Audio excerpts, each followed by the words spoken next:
everyone, this is Freddy with Superbike Unlimited, and we're going to bring you another update on our 2019 ZX10RR Superbike project. It's been a little while since we've done the last one, and I apologize for that. It's been a little crazy around here. I know I say that every time I make one of these things, so probably sound like a broken record, but we do have some more updates for you guys. And first of all, we'll show you the new livery of the bike, which is kind of cool. It's all carbon fiber now, so we have a full set of carbon fiber bodywork, which was no small task. Getting this to fit with our configuration was not the easiest. We actually had to do quite a bit of custom work, just reshaping everything and getting everything to clear. Even on the bottom here, you can kind of see this area here where it kind of sticks out. That's to clear this exhaust system. And we had to reshape the front of the belly pan to properly hold oil, and actually spread it a bit to clear this Superbike radiator add-on. And we also got that fender mounted that you saw last time, so that came out really nice. It's also much easier to do tire changes with that setup on there. And then lastly, we've corrected the fitment issues that we were having with our fairing stay and dash mount. So anyway, onto the bike. The new Pachetti style Aero World Superbike exhaust system is mounted. This one actually we're going to be replacing soon, but with our initial mounting configuration, we had spaced it off the frame a little too much, so it actually drug a bit. And this is primarily because with this thing, it's a balancing act. As you can see, it's quite close to our Superbike swing arm and some lines that we have routed through there. So we spaced it off the frame to give it some clearance, and it was a bit much. So we've got another one on the way, but for the time being, this is what we have, and we're going to actually try to run that this weekend, which is going to be Barber MotoAmerica, the final round of the season. So along with us trying to ride this on Monday, after that, I'm going to try and get some footage in the paddock and show you some of the super bikes that we work with, like the Attack Performance Yamaha R1 and the Westby Racing Yamaha R1, so which are ridden by JD Beach and Matthew Skoltz, of course. So the other big thing with this, which since the last time you've seen this, one reason why we've gone to this carbon fiber bodywork is I actually crashed this bike at Roebling Road. We took it there to do some weir racing. Went pretty well, as I recall. I think I got a couple of thirds or something like that. But unfortunately, in practice, I ran a pretty shagged front tire and tucked the front in turn 2. So everything came out pretty good. Of course, that was the first time that we were going to run this new exhaust. It wasn't this one; it was the other canister, which is a bit quieter. And unfortunately, I crashed and completely smashed up the can and that Y pipe area there. So, you know, that's how it goes. You put a brand new exhaust system on and crash it the first time out. So, oh well, we got a new one already, so that's all good. If we ever go back there, we'll have the quiet version. And of course, like I say, we've got a new one of those coming already. So, setup wise on this motorcycle, I feel like we've really got the chassis in a very sweet spot. I'm really happy with how that's working, and the electronics are better than ever. We've started implementing sectors.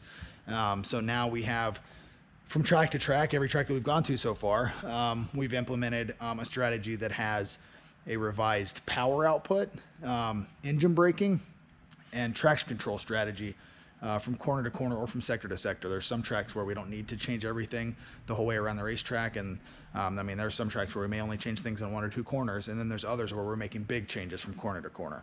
Barber is one of those where I expect to make some pretty big changes from in various sections of the track. So that is a really cool thing. I've never ridden a motorcycle that was set up with that, and it's pretty phenomenal. I mean, you can really, the idea is that you can basically really lean on the motorcycle the whole way around the racetrack, and you're using data to kind of tailor what it's doing so that it never feels like it's too much.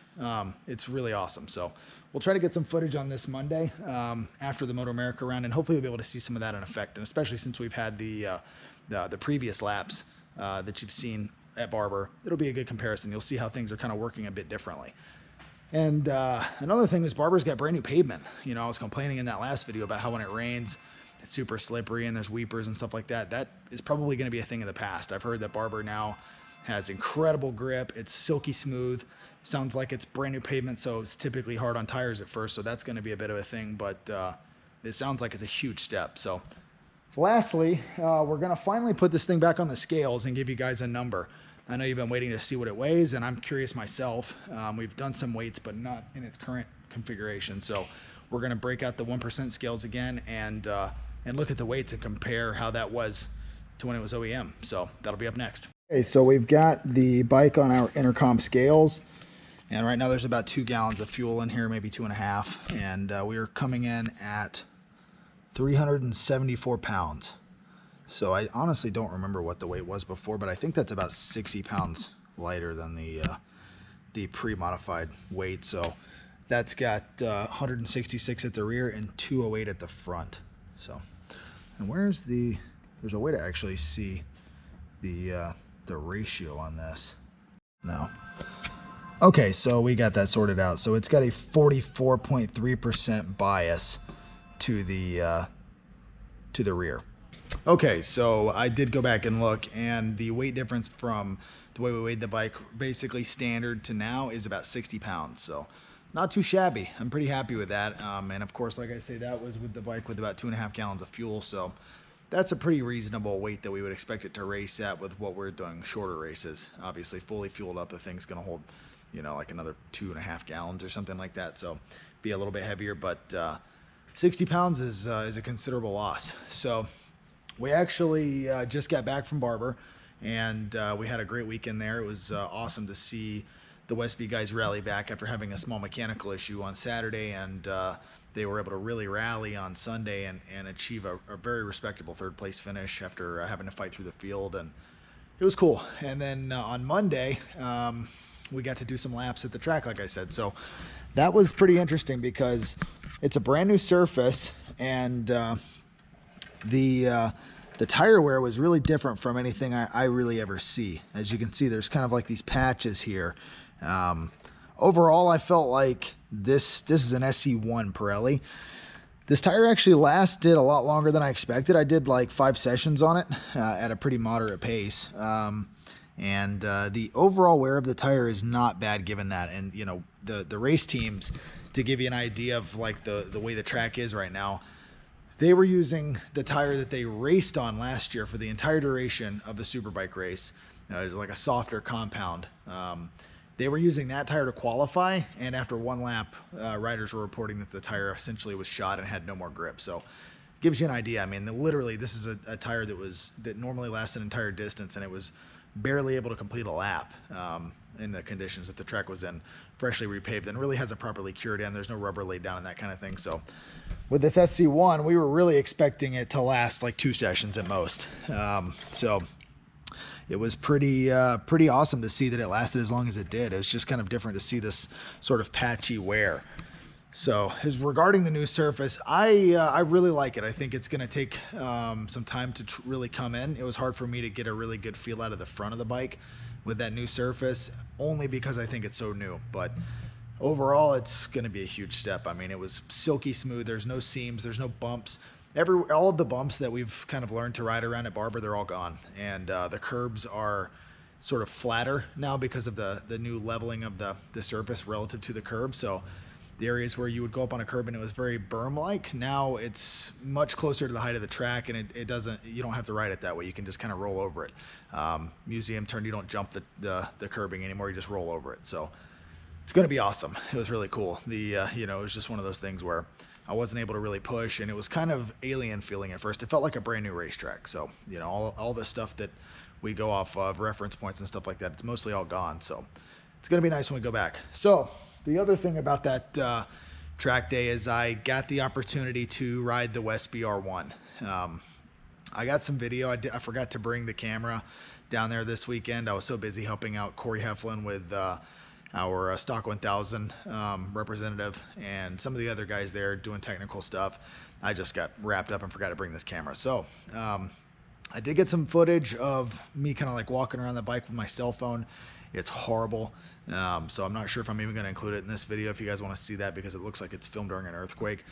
But I got to ride that bike, and it was cool because I was able to jump straight off of this bike in one session to the next session getting on the Westby bike. And it was really kind of crazy, the differences between the two. So obviously the thing is incredibly well sorted out. It was really well composed, super smooth the way they had the power delivery set up. And when I rode it, it was extremely smooth. I think they probably softened it up a bit. And the only thing, I wasn't completely comfortable on the bike because it was set up ergonomically for Matthew Skoltz, and he's considerably taller than me, and he's got a kind of like a very sort of stretched out build. And so when you go from this thing where everything's relatively close, you can really get over the front end of the motorcycle, even being a shorter guy like myself. I'm like 5'8" on a good day. That thing I felt just so stretched out. But even so, with me being relatively uncomfortable with the ergos, with the clip-ons, the fuel tank, and the rear set height, I still went basically the same pace that I went on this, which tells me that the bike has a really high level. And it was just so easy to ride. The Morelli system, power delivery was just completely buttery smooth. In general, the R1 is excellent at power delivery and lugging, but adding that electronics package for sure smoothed it out even further. And one thing that really impressed me was just the shifting of the motorcycle. The up and down shifting on it was incredible. That's one thing that I would love to get this to shift a little more like that. It was just super smooth and effortless. So after riding that bike, I've got an awesome reference, and we're going to make some changes to this to see if we can make it feel a little better. Maybe try some different blip times and slightly different pressure for the engagement for the shift, because this thing you have to be very mindful and direct in how you shift it. So the other one, you just thought about it and that thing changed gears, so it was pretty cool. Yeah, also I got to ride the new Dunlop tires. You know, I'm a Pirelli guy through and through, but those Dunlops, I was worried I was going to feel really uncomfortable on them, and I will say they feel better than the old versions, which it's been like 3 years since I've ridden Dunlop, so that was an interesting comparison. I'm not going to be making a switch anytime soon. I still feel that Pirelli makes the best tire that you can buy, but I thought that was interesting. So anyway, that gives you a bit of a catch up. 60 pounds lost, all carbon fiber. And oh yeah, and for those that are asking, which bike do you like better? Obviously I like this bike better. It's set up. I've been the guy developing it and riding it, tailoring everything. So right now this bike is kind of tailor-made to my preferences. So obviously I think it's clear that I would like this one better. But that said, that Westby R1, I mean, it was just a different animal. It was really cool to ride. Totally different approach to going around the racetrack. You could just tell they had kind of a different strategy to how they set that motorcycle up, emphasizing the strengths of the Yamaha, whereas obviously I've tried to emphasize the strengths of the Kawasaki, but it was cool. So yeah, for now, still this is my favorite. What I'm really going to try to do, I keep bringing it up and they keep kind of like, we'll say blowing me off a little bit, but I really want Matthew to do some laps on this thing. One of these days we're going to pressure him into throwing a leg over it, because I'd love to get some feedback from that guy. He's properly quick, obviously, and I think it would be cool just to get his feedback on it. So if that ever happens, we'll be sure to make a video and share everything. So I think that's going to be it for this one. Thank you guys for watching, and we'll see you again soon.